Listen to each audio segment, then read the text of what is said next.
Ratusan warga dari sejumlah desa berunjuk rasa di kantor DPRD Kabupaten Langkat menuntut perbaikan jalan rusak yang tidak pernah diperbaiki.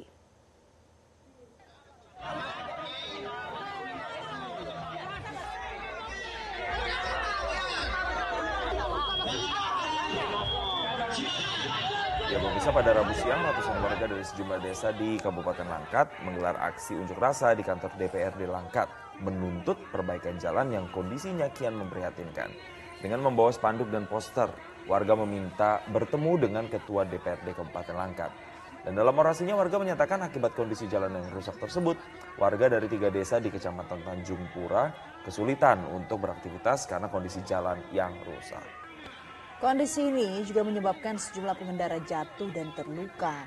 Nah, jalan rusak tersebut tidak pernah diperbaiki sejak puluhan tahun lalu lamanya.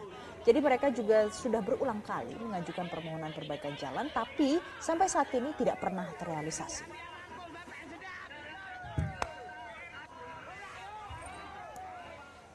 Jelajahi cara baru mendapatkan informasi. Download Metro TV Extend sekarang.